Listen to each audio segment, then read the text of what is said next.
Great, thanks, Stu.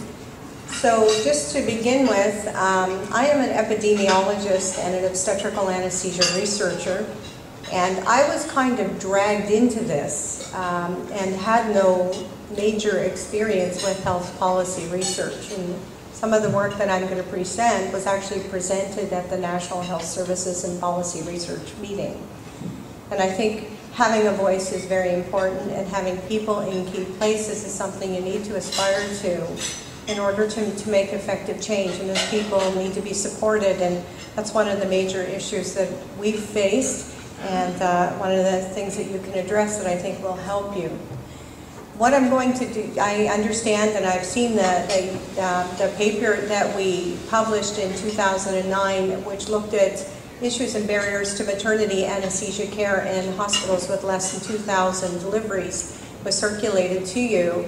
What I'm doing is stepping back. There was a bigger report that went into the Ministry of Health, and I'm pulling the original themes and quotes that came out of that, because as part of this research, we not only wanted to look at what the issues were, and I had no preconceived notions. I came from the States originally about what I was getting into, and so a part of this is a story, and I'm going to tell you the story as we go through, as some of it was a discovery for me, and as the story continues.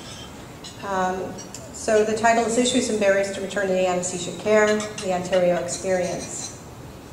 I have no disclosures to make, and I just would ask that somebody give me a half an hour and then maybe a 5-minute hand up, because I'm going to watch it.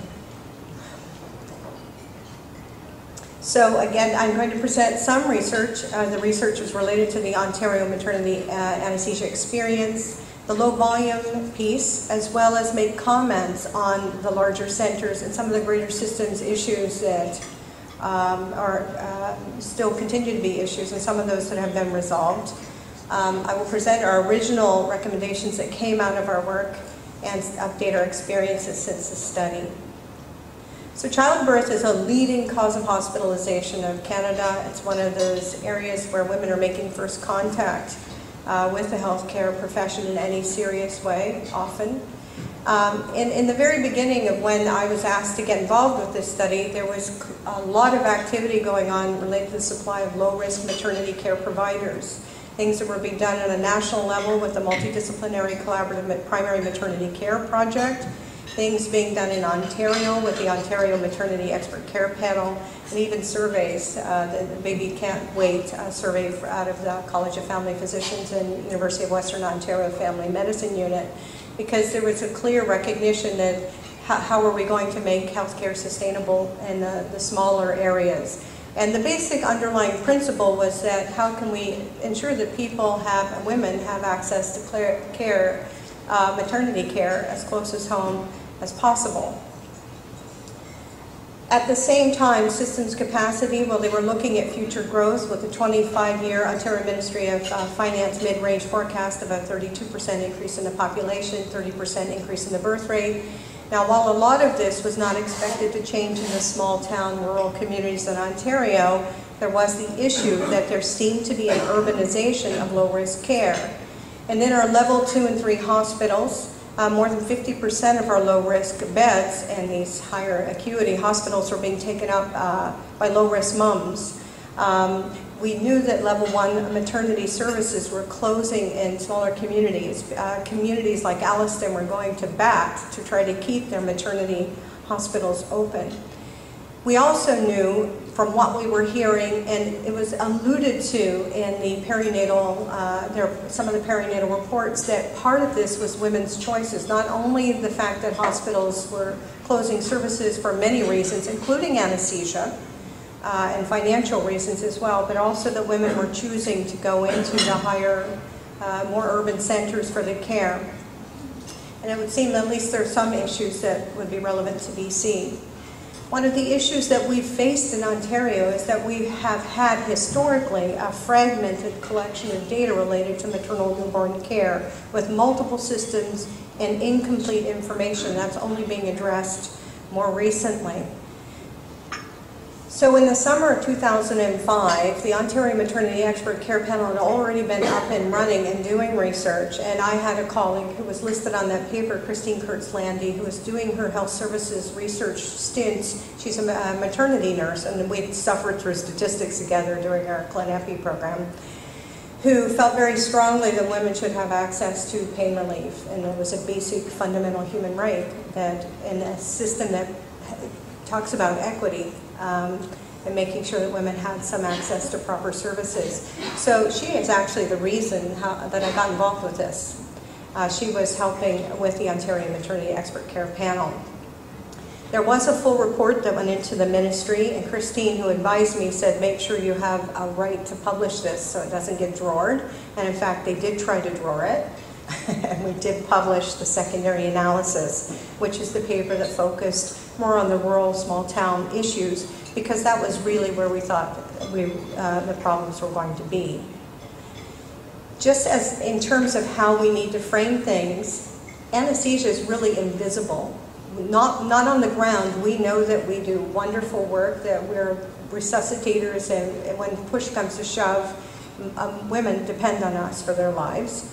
And that we have the skill set that the other maternity care providers don't have.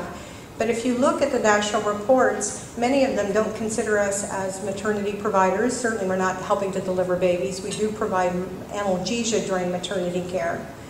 And also we're the safety net really in the system as much as any obstetrician or family medicine person, others who get involved. So I just brought up this slide because I freaked out recently on our own provincial website. They talk about maternal and newborn care providers, and once again, anesthesia wasn't listed. I thought after all these years, I really. So how big of a contribution do we make? Well, at about the time that this study was being done, if we go back through the report, it's pretty clear that anesthesia is second only to obstetrics in Ontario, and that is a conservative estimate of our involvement. So about 86% of obstetricians were providing intrapartum care. Family physicians were providing about 9%. So they were involved in other aspects of care, more like 25%, but 9% during the actual labor and delivery. And midwives were involved with about 4% of deliveries, even though I think it was about 9% total care. So in anesthesia, our essential services were more than 32%. And that includes 28% section, about 5% forceps, and 59% of the vaginal births had an epidural, so at least more than 60%, and that's not taking into account other things that we do. So we do need a voice. We must have a voice. And so at the same time, we had an issue with a human resources shortage. It's a real crisis worldwide with not only family physician and anesthetists within our provinces in Ontario, but also the anesthesiologists worldwide. And there were a number of reports that looked at that. And in a survey by Brown, which had an 82% response rate, so for those of you who like methodology, you like at least 70%, that's a pretty good survey. 59% of 128 Ontario hospitals had at least one family physician anesthetist. And they were sole providers of care in the 39% of hospitals, and these were largely small, rural, and rural remote hospitals. And when you get into this kind of research, one of the things you find that there are a lot of ways that people define these things, and it makes it very complicated. In terms of the family physician anesthesia human resources shortage, it's clear that there have been reductions in family physician anesthetists from 1986 to 2000, and part of this was related to cuts in medical school enrollment and loss of re-entry positions for anesthesia in 1991. Seal in 2001 noted that the average burnout for family physician anesthetists was 5 years post-training, and that may not be true now, but I think partly it speaks to the resources that people have, and including their mentorship supports. What about demand for maternity services? Because it's a supply and demand thing. Of course, I can't see this. So the cesarean section rates are obviously increasing in our province. They're at 28% now. Labor epidural rates were increasing. And the cesarean section rate in the smaller hospitals were also fairly stable at that point, but they've actually increased a bit now. And if you look now, over the period of time when they started collecting some of this data, the epidural rate in 1998 was 8.1%. Around the time of the study, it was in the 26% range. In most recent report would suggest it's 31% in Ontario. So lack of labor epidural analgesia was alluded to in some of these earlier reports as some of the reasons why women were actually leaving the small town hospitals and coming into the more urban centers. And some of the obstetricians also talked about the safety, and that was a concern in some of the focus group work we did. One of the earlier reports reported that 34% of maternity hospitals in the small town rural areas didn't have 24/7 section coverage. And about 40% of that was related to the fact that they didn't have anesthesia.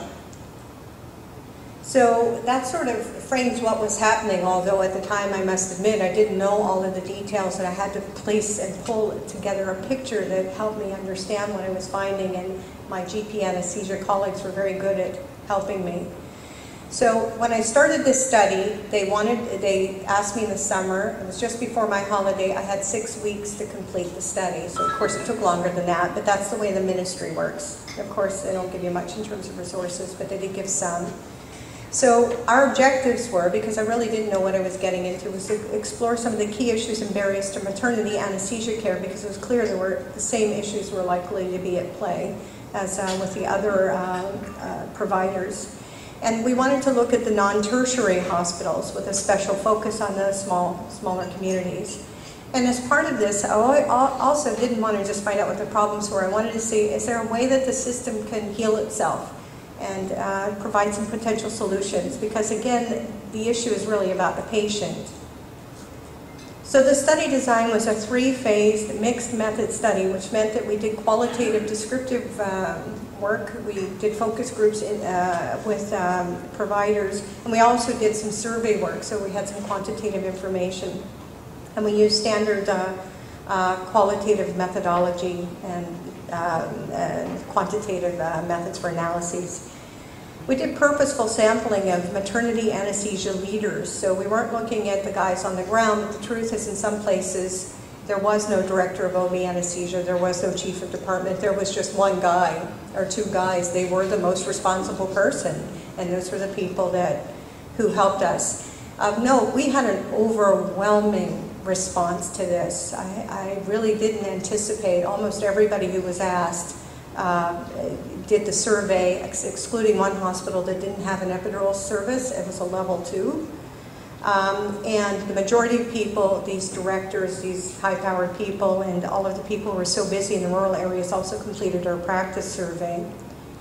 So 28 providers, leaders, were involved, and they did the practice survey, and that told us a little bit about what kind of services were offered and their demographics.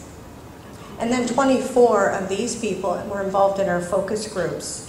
So for each of the focus groups, we used a semi-structured questionnaire where we asked them, who determines how a woman gets access to analgesia, and things about what were the issues and barriers to care that they experienced, and maybe some of the potential solutions. So we tried to get some of that information at every level. So in phase 1, we initially divided up the providers. So we did it by level of delivery. So less than 2,000 deliveries per annum were our first focus group participants.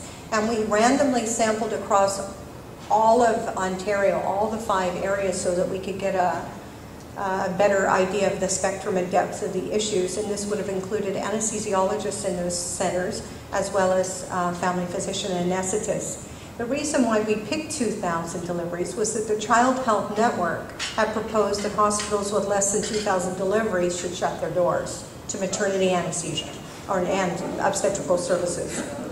So we thought, okay, this is where they put their dividing point for getting sick babies in for care. We should look at that level. So at phase 2, we looked at the hospitals with more than 2,000 deliveries per annum, and that was only one focus group. So those are your large community hospitals. Again, looking at potential solutions, the skills and knowledge updates. And then in phase 3, what we did was we took all of the leaders of the academic centers that had OB anesthesia, invited those people to attend a focus group. Then we took the key informants from the previous 2 sets of focus groups. So we had a mix of family physician and anesthetists from less than 2,000 deliveries. and hospitals with more than 2,000, because it's better to work together, and at least if people understand what the issues are, we could come up with some solutions. So in the end, we have 4 university-based academic obstetrical anesthesiologists and 4 physician key informants.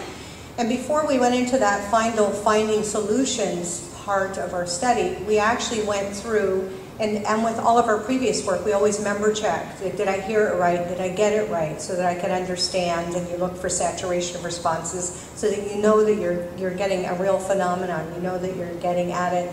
And then when we came back to meet with these academics who had no clue, as I had when I started, we repeated all of this with the key informants so that they were on the same page, so that all of a sudden the big leaders in the big university centers with the resources would understand the context that we were working out of. So these are the geographic areas that were represented in Ontario. We tried to cover everywhere that we could, and I think we were reasonably successful.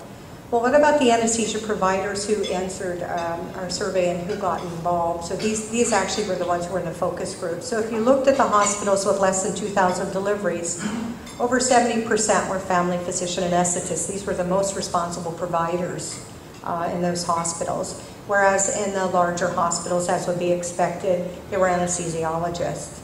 If we look at who those people were in the smaller hospitals, they were a mean age of about 45. They were predominantly male, and they've been in practice about 14 years. If you look at the larger centers, the mean age was about the same. They were again predominantly male and about the same years in practice. If you looked at the epidural rates, because one of the things we knew that women were coming in for epidurals. We were hearing this from patients who were transferred in. We asked about estimated rates because we didn't really have great information. What we did was just pieces of the system. In the smaller hospitals, they quoted a 5 to a 35% epidural rate with a wait of 4 to 6 hours if they got it at all. And in the larger centers, the non-tertiary centers, it was about 70%. Our tertiary centers were saying about 70%. Now again, these were people's responses. Many of the people didn't have databases, and some of our hospitals we do. And the wait time in the large community hospitals, a half an hour to an hour, whereas in places like ours, it was less than a half an hour. So we have about 30% of women who wait more than a half an hour for an epidural in our institution, and we track it as a quality control. Now, obviously not so easy to achieve in other settings. So what do we find in the small town, rural and rural remote Ontario hospitals? So what we found initially, and you all know, is that family physicians had an unparalleled role in providing the care. These people describe themselves as medical services multitaskers, the ideal anesthesia providers. That's why the group had been developed, to address the issues in the small town rural communities. They had significant difficulties in making a living because of low volumes and long hours of coverage, so they had to cover multiple tasks, and it was a juggling act. And because of all the various services they had complexities of trying to get on-call coverage so that they could get away to go to meetings, so that they could go and have a holiday once in a blue moon. And there were some providers who were on call for as much as 6 months at a time. And in one community, there was one provider who was the sole provider of care. In the low obstetrical volume hospitals, they talked about the 24/7 anesthesia staffing is not financially feasible, and obviously on site it's not. And even in the large hospitals, this was the case. And one of the issues that they described was maintenance of skills became difficult in updating new knowledge and best practices. So 3 emerging themes came out of our discussions. And I will apply these in a lesser degree to the large community hospitals to frame sort of the solutions piece. Firstly, that there was an anesthesia human resources shortage, and at this point it was really approaching a crisis where really you lose one person, you can't cover services. We talked about what women want and what the system can give, and professional isolation and maintaining the standard of care. This was presented at the National Health Policy Conference meeting, and it was presented in that way for impact. So, what were the sub-themes? Well, they talked about the onerous nature of anesthesia on-call coverage, service coverage to permit respite relief, vacation and CME, and issues related to recruitment, retention, and burnout. Some of the quotes. We basically do call for 24 hours. You do an elective surgical list during the day, you cover whatever service needs that have to be taken care of, and interrupt that list, and then go on working through the day and the night. Well, in X small community hospital, we certainly have a list booked in the operating room the day after overnight duties. We share on call with one another, with another small community hospital. Every second day I'm on 24-hour coverage, and then I work the next day. There was one fellow who was trying to cover OB services in 2 hospitals. They were more than half an hour apart. We are a department with 2 full-time FPAs. We have quite a number of gaps in our monthly schedule. Call schedule, because we're needing to get extra locum help, and at that point it was very, very difficult to get that. In our facility there are four GPAs, 5 days a week with 2 hours running each day, so most anesthetists alternate between 2 and 3 days a week in the OR, and if you're taking time off for vacation or CME, one of your colleagues has to cover, and they're already overburdened as it is, so people felt very guilty trying to get away, but yet there was the whole issue of how long can you carry such a heavy load without collapsing. Nobody wants to move to this community, so we get some locum support for OR daytime lists, but support for overnight call is lacking. There's this new breed of locum physician out there who's cherry picking their opportunities, and there are a lot of places, hospitals, that seem to be able to up the ante a bit. So it's very difficult to find people that want to come. We as anesthetists with an APP basically have no support for these extra costs, and so to get people up here, we can do it, but it costs us so much at the end of the day, you say, what the heck did I do that for?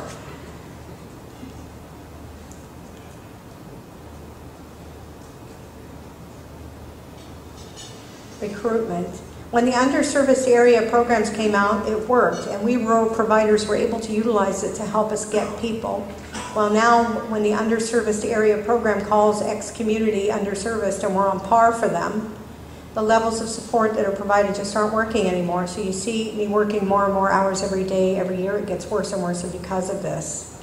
So one of the problems was that everybody became underserviced. So if you live close to a city, all of a sudden you had no relief if you were far out. We'd like to have 4 family physician anesthetists. If we had 4 people in the community, we'd be independent of locums, but for the near future, I don't think that's going to happen. For 8 years, I've been recruiting. It's very important when you're attracting new recruits to say, look, if you've been up 3 or 4 a.m., you can't keep your eyes open. And here we happily send people home. We can make them feel fully in control of that. So there are all kinds of strategies that people were trying to use because they were desperate and really needed extra help. My first community was ex-rural communities, and I was up there for 8 years, and we went from 9 people doing anesthesia to 3. At my current small community hospital, we've experienced the same thing. We went from 6 to now where we get 2 full-time staff and a handful of locums. They come up to a rural community for a year or 2, and then one's off maternity leave. There's always a situation that's a slow turnover. The problem with anesthesia is that it seems impossible to do the right thing as you age, and you kind of go down to 4 days, 3, 2 days, and gradually become a silver fox mentor to the young whippersnappers. Instead, you have to work till you drop or quit. I made sure I presented that. We're an on-call group of 4 FPAs, and we have an out-of-house 24-hour epidural service. We just had one of the FPAs say that they're leaving, and already we're talking about, well, that means we won't be doing 24 coverage anymore. My impression is that people would get their year of family physician anesthesia training, and a certain number would drop out after a year or 2 because they realize this is more stressful than what they're prepared to deal with. But after that, people tend to drop out or at least question their abilities after they've had a really tough case or maybe a couple of tough cases. And usually they're related to pediatrics and obstetrics because you know how quickly these things can frighten you. So that's why I think the reason why people give up doing anesthesia in times of bad obstetric outcomes, that shakes a person quite a bit. And it takes a very strong person to shake that off and carry on.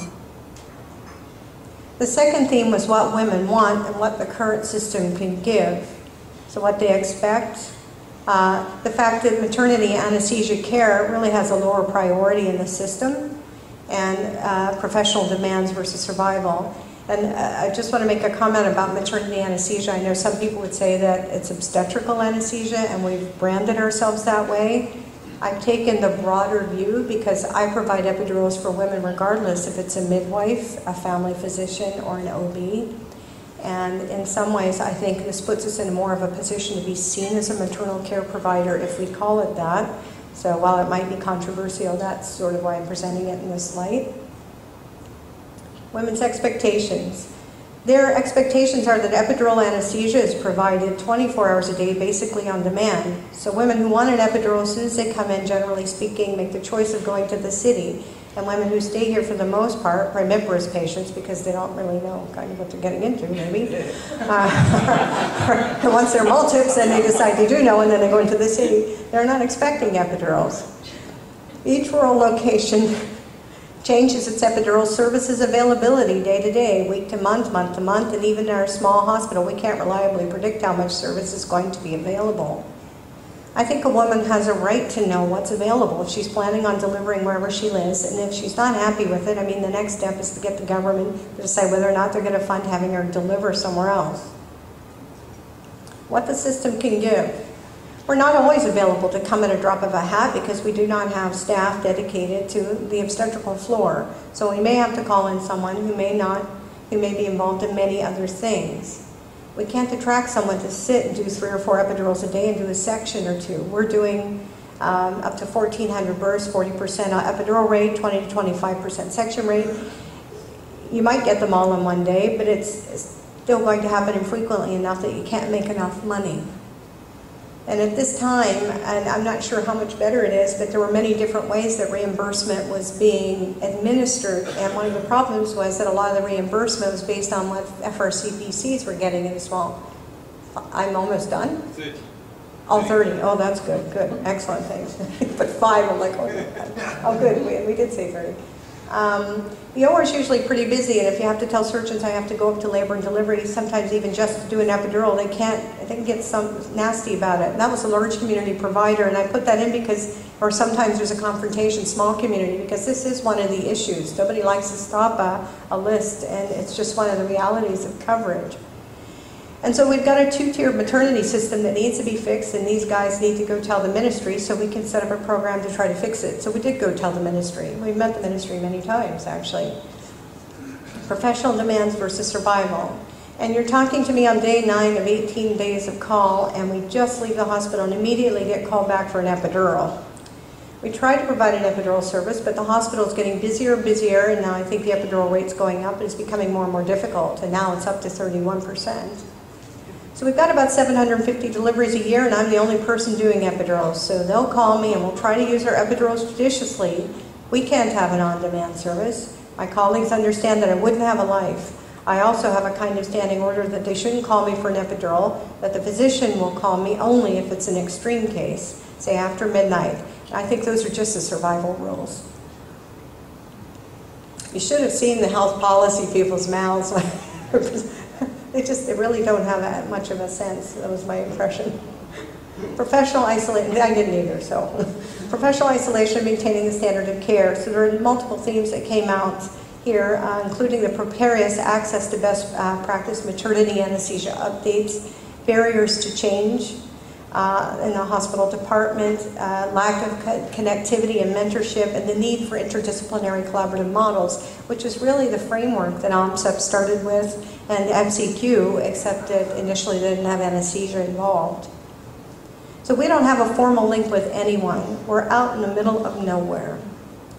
What we find is we can go to an anesthesia meeting or an interesting place, and there's often a hands-on component, a simulator, maybe a day in OB unit or OR, and we'll pick up protocols from just that group of people. And then that relationship goes on for a month or 2, and then it's basically over. That's the problem. We've all been relying on a friend who went to med school with us, who turned up to be an FRCPC anesthesiologist somewhere, and then when those people move on, the link goes. Hospital culture. It's very difficult when you're just starting out and you come to a new hospital and you come here and you want to change the world, and then you realize the status quo is very rigid and sometimes difficult to change. This happens in both the large community hospitals, happens in the tertiary hospitals. You heard Roanne. and small hospitals, but I think it's even more difficult because of a lot of the resource issues. Team training, well, it's easy for me to get the protocols, but it's hard for me to get the rest of the team organized and get matching team teaching to do the things I want to do. I can easily come home from a meeting with a protocol, but the nurse educators, the pharmacy, everybody has more questions than I usually come home with, and that's the biggest stumbling block.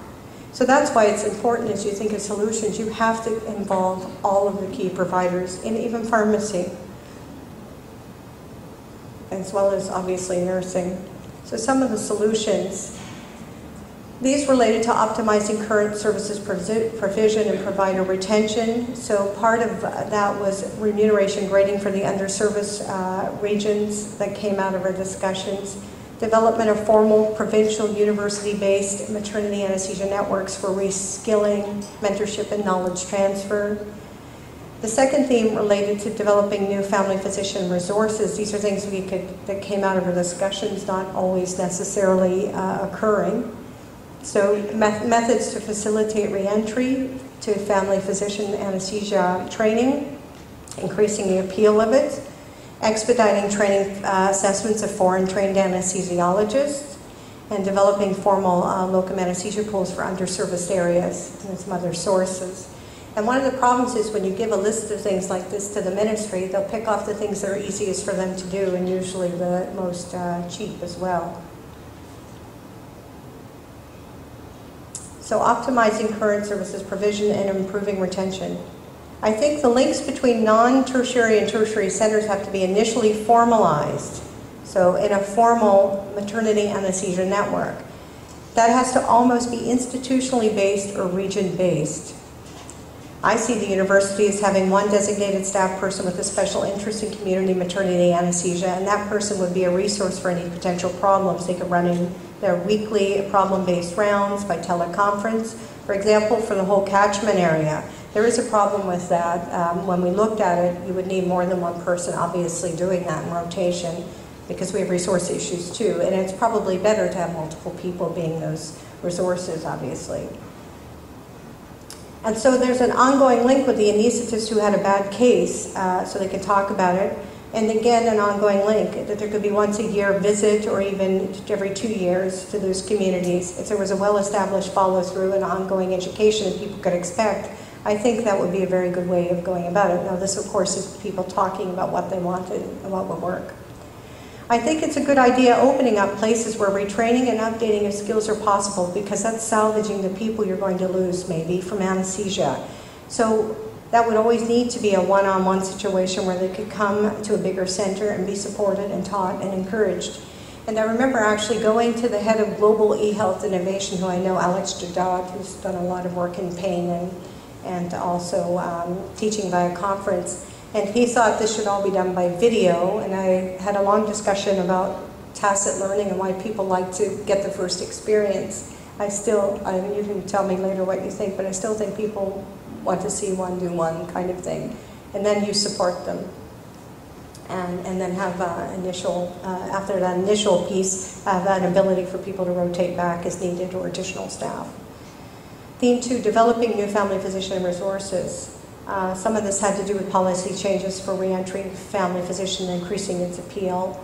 So if they put together some sort of reasonable reentry program for GPs to do anesthesia, by that I mean it's like bite the bullet, find somebody to pay them a reasonable salary for that year. Nobody can go and practice today and afford to go back into a training salary if you've got a family and a mortgage and everything. I actually went to the Dean of U of T and talked to them about that. And it's very interesting, the political dynamics of things that are going on. She was more interested in having doula support than family physician anesthesia. I was a little bit surprised. I guess the head of anesthesia sent me to her. I thought, you don't know your colleagues very well, do you? Anyway, so you can't afford to go back and do a year on residence salary. I think the difference between emergent family physician anesthesia remuneration, you can just do emerge in 12-hour shifts, and that's probably the best financial decision for somebody just starting out. Compare that to just doing anesthesia where you have to do call on top of it. Anesthesia is not nearly as inviting to residents. This came from a tertiary anesthesia provider because we always see the other end of things, and we had a lot of trainees. Every international medical grad has a story about how the Royal College Physicians and Surgeons of Canada hasn't even gotten to their application. So I think there has to be pressure. I know we all want to have standards of healthcare, and I don't think anyone will be lowering our standards. I just think we need to be more flexible, and we don't seem to have it in our bureaucracy. And this was very important to hear, because now you have the academic centers buying into this. That's why they have to be involved. And there are people still who would buy into this, but we need resourcing in Ontario to make it happen. It can't be one person. It has to be a living, breathing, dynamic, reflexive, changing thing over time. It is a systems thing. So develop a formal system for locum anesthesia relief. We from the underserviced area used to have a program where retired sort of professors in the city would do a day or two here and share notes, and that used to be set up through the underserviced area program, but it died a number of years ago. It was quite effective, I thought. It was a creative way of solving both our need for locum coverage and giving us CME. Develop a new underserviced locum pool from foreign trained anesthesia fellows. I was thinking that if you had a system that was set up specifically to serve the underserviced areas, it would allow them, the anesthesia fellows and senior residents, to work only in these circumstances, so they couldn't necessarily go down the street and just work in their own cities, which people would be prone to do, obviously. The only way that they could work independently for a fee is, and of course they would have to be screened before you would let them do this, a sense of would be, in a sense, going to some kind of human resources pool that was designed for the underserviced areas. Then it's either choose that kind of work and get the advantage of the experience and some income, but they don't get down to work downtown Toronto or Markham, which is one of the suburbs. They've got to go to wherever that underserviced area is that needed them, and they would. That probably is true. Perspectives on alternative anesthesia providers. So this isn't in that article, but we asked a lot of other questions because there were a lot of issues.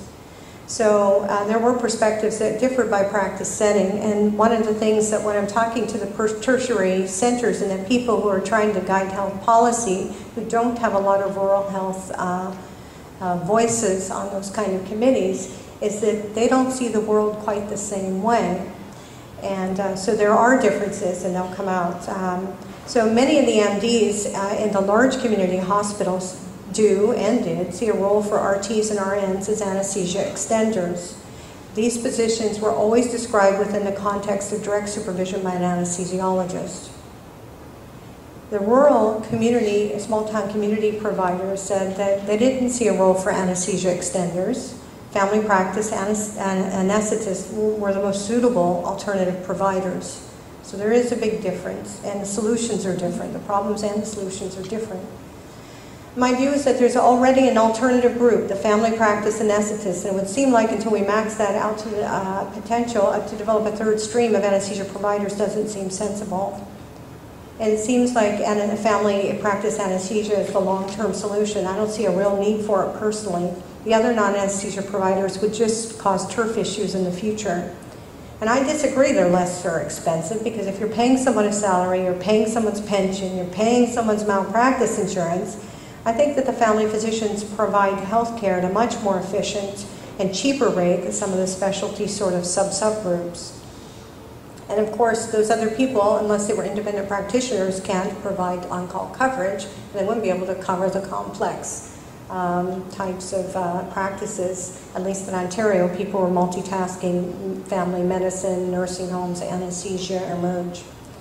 So the bottom line is anesthesia is anesthesia. And if you're talking about the eye room, you know, these are older people that are going to be stressed, and they're going to have pressure on their eyeballs and vagal responses. And let's put it this way, when you have a fire, you want a fire extinguisher.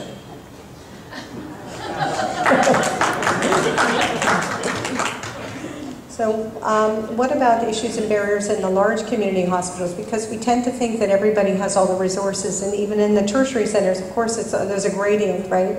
But nobody has everything they want. But we were looking at the large community hospitals as potential educational supports because they're closer. And some of the providers thought the smaller community hospitals, physicians were looking to that. What did we find? I'm not going to go through all the quotes, but the large community hospitals in general had difficulty related to giving dedicated 24/7 staffing for OB services. They also had some of the same clashes with surgeons. They couldn't, basically remuneration was one of the issues, as well as staffing. And in general, they described a lot of people don't want to do OB anesthesia. I can't understand why, but that's what they said. So anyway, they talked about their heavy service loads and the cross coverage and the frustrations that they had, just as the family physician anesthetist had said. And out of all of the large community hospitals, the 5 that we had, they were the large community hospitals, only one had dedicated OB anesthesia coverage, and they had very large volumes, they had 5,000 deliveries. What about professional isolation and maintaining a standard of care? Because you don't think about that with the large community hospitals, but there are issues depending on the location of those. So yes, the larger community hospital providers did have more access to the academic center experts for sort of one-off consults and calling, and we do get those people calling. We get them from all over actually calling. They had access to protocols, teaching, and consultation. But once those large community hospitals got up into the north, you began to see the same issue, that they didn't have the connectivity, they didn't have the friendships. People rely on that kind of person-to-person linkage, and there were frustrations. And they also felt relatively isolated. So any solution for the large community hospitals and the small community hospitals has to take that into account, that those links need to be maintained even up in the north in the bigger centers. They had the same issues with lack of time, clinically driven. Some of them are obviously income driven as well. They had lack of resources to update their protocols, lack of time, couldn't get out of the OR, had to deal with pharmacy, and everybody was looking for a central source for the protocols, so they have to keep redoing, or at least having a template that could be revised and made suited to their institution. And in terms of CE, that ranged from weekly to monthly. So some of the large providers said, yes, we have had people from the small communities come in to reskill in certain areas, but they didn't seem to have the resources. They didn't have even administrative support. So it's an anesthesia-wide issue that was more acutely evident in the small town rural hospitals, with obvious differences in how the issues had to be addressed, but there were similar issues, and again, a voice is what's important. So what about what women want and the system can give? Hospital culture. Did I lose it? Okay, I've just made comments. So people talked also about the cultural issues, that some of the nurses, they could tell when women would have access to services based on what nurse was on. Some of the anesthesia providers had very different philosophies about pain relief and OB, how some people wouldn't call other providers in to perform epidurals because of income. That wasn't common, but there were issues. And then again, the greater vision that maternity care is second rate in the system. We have lower priority when it comes to the OR. And partly it's based on feasibility and income, of course. So what were our recommendations? Well, first we said we need to create a maternity care branch in the Ministry of Health in Ontario. There had been apparently a branch, and there was nothing. So no wonder we had a fragmented system. That we had to do something to increase the human resources and increase the number of family physician anesthetists in particular. And we talked about all those issues of dedicated additional years of funding for additional training for FPAs, promoting recruitment, reentry, and trying to make more attractive remuneration so that the distant hospitals had staffing. What about facilitating uptake and implementation of best practices? We talked to them about establishing permanent formal obstetrical anesthesia networks for knowledge translation between the academic centers of excellence and the surrounding community hospitals, that the formal networks had to disseminate best practices and support their implementation, including research. So the vision was networks that actually had a core. That core would actually interact with other large cores, and also imagine just a circle with circles, a central circle and circles around it, and then hubs with smaller community hospitals around the large community hospitals. We all have a link. So that's a continuing thing, and making people responsible and accountable for how you as a system, a network functions, rather than you as your one hospital function. Because when people become accountable, then I think you see change. One of the issues, of course, being infrastructure support. So there was no money for teams of anesthesia providers, nurses. This is all interdisciplinary, of course, to come into the big centers to do it. There might be a model for that for individual people or teams when it was available. Funding would be needed, as well as having teams of our providers actually be made available. And in Ontario, there is some model for that in OB. One of the other issues, I didn't go into it a lot, but was the issue of midwifery. Who was a responsible surgeon? Because a lot of the family physician anesthetists said, well, I'm the only physician here, and here's a midwife. I'm not comfortable with their skills, and they were having some issues, not all of the hospitals, but some of them. And over time, we had to help them iron some of those difficulties out, but it was an issue. And then having some representation for family physician anesthetists in Ontario. So updates since the study.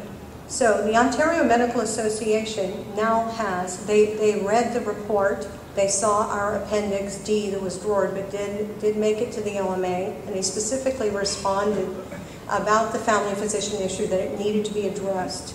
I also know somebody who happened to sit on that OMA anesthesia committee and complained about it, and within 2 weeks there was a family physician on the committee. It was quite interesting.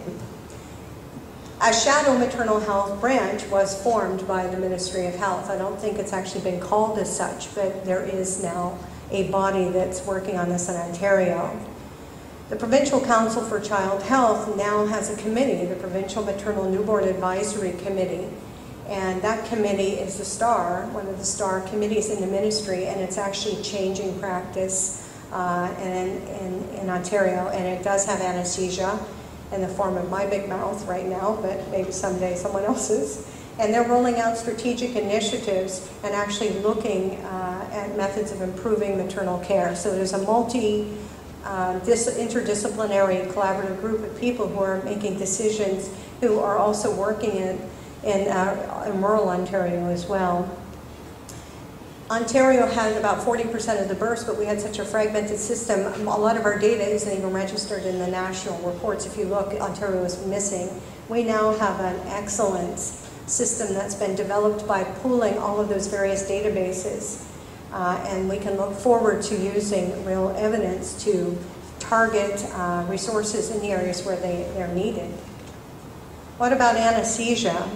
Well, in the very beginning, we had no levels of care for maternal care, so matching the level of acuity of mom to the right resource, because people talked about it for babes, but what about moms? We now have levels of care for both mom and babe, and those are just about to be rolled out. They've had webinars about it. And it really shocked me. In the very beginning, the whole system was set up around pediatrics, so anesthesia and maternal care wasn't as prominent in the discussions. But over time, that group realized that we really were dealing with a huge problem, and they've risen to the challenge in an excellent fashion, actually. So now anesthesia is, and it's actually family physician anesthesia, is now considered the minimum anesthesia resource in the level 1B hospitals. So those are hospitals that can provide even out-of-house coverage for 24-hour sections. And if you look in the slide, they actually say that the desired anesthesia services are still desired in the level 1As, but they recognize the fact that they don't have them yet. So there's a limit. They don't want to shut them down. We're talking about improving the system. So those are big advances, because anesthesia wasn't on the roadmap at all in the beginning. I mean, we were in the higher centers, of course, but I don't think they were looking at it from a systems perspective to the degree they are now. What about the human resources shortage? Well, if anything, I would say now we have a glut of anesthesiologists, and I'm not sure to what degree, and perhaps the providers from Ontario can help, because this study was done in 2005, inform us. But the College of Physicians and Surgeons has issued an enormous amount of licenses, 25% of which are independent licenses for IMGs, more that's ever been issued, I believe. And more IMGs have now been given license than Ontario grads. So we have a lot of anesthesiologists in our downtown core. I'm not sure to what degree some of the policies have helped in the smaller areas, but it sounds as if the conditions have eased. And one of the issues is not having networks where we can do human resources planning. So if we have educational networks, hybrid maternity knowledge transfer networks, right? So that when we update our practices, you get them, but then you have a group of colleagues who are associated with you who do have some knowledge of what's going in your smaller hospitals, because the context is different, the solutions have to be modified. And then there has to be a way to look at it to ensure that safety is there. So they've also have a nurse anesthesia and anesthesia assistant program, which of course is being implemented in larger hospital settings and is useful, and of course that's all supervised. What about some of the other events? These are more on a more personal level. I talked about the fact that I presented this at Casper. I can't help but think hopefully it helped change some of the practices over time. When we had done this work, it was very clear that one of the mechanisms for education that the family physician anesthetist wanted was really case-based learning. And so we have, this will be our 6th year, that we run an annual small, you join our hospital for rounds, and we do case-based learning, and it's interactive. People debate, they argue. It's just like being in your own department, that people join us. It's just a small fee. I'm not advertising, but that's something. Doing it now for 6 years. It's very popular. It's always surprising to me. We get a lot of people, actually not all from Ontario. We've had them from New Brunswick and all over. But we also get people from some of the level 2 hospitals as well, from all over Ontario as well. And then the only other thing, as part of these networks, as I see them, is if you're talking about evidence-based care, you really have to be able to look at the evidence in a way that you can regenerate protocols every 2 years. That's part of what being evidence is, and using the tools that some of which I demonstrated today. You really need people who are trained to do that. Not everybody wants to do it. Not everybody has the time to do it. And it's really silly to have everybody trying to do it. It makes sense for the people who have that inclination and more resources to do that. So I've enrolled in a program that has a formal program at EVM, although I'm teaching it. In conferences, there's only one program that has a formal teaching related to EVM, so that when we do get our networks up and running, we have the capacity that's being developed at the level where it needs to be in anesthesia. The other part of the teaching is the development of modules and things that we've talked about that you may want to adopt. Wonderful centers like Rowan's or other centers that have an interest can band together and use, we have North Network, where you can have rounds, say, every 3 months, and you have a schedule on what the topics are. And I'll tell you what our barriers have been. One, it's time. Two, our hospital has just been, we've been taken into another hospital that doesn't have a history of obstetrics. So there's a cultural issue we're dealing with, plus transitional issues. So this is our year of transition. We moved last September. We are developing educational models that are more case-based.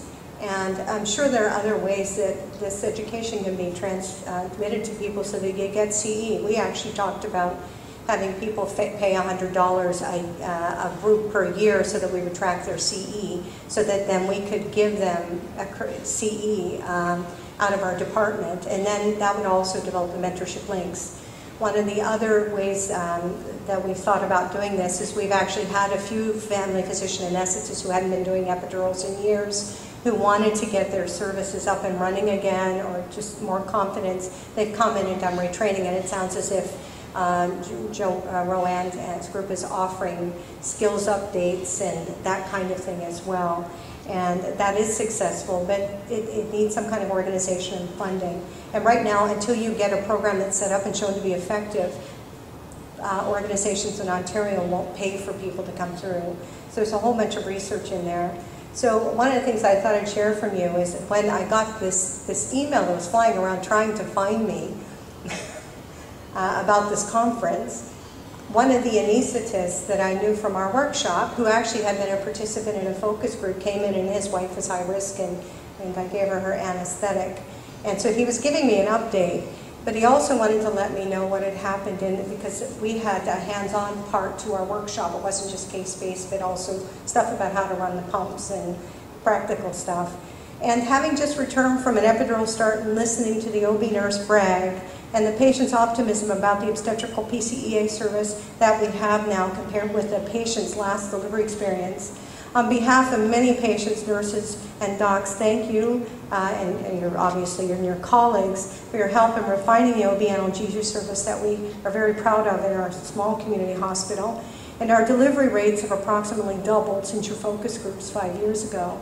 And that was one of the things these folks said. If we can run a 24/7 service, we have at least a minimum of 4 providers, we will maintain critical mass within our communities and not see closure of our hospitals.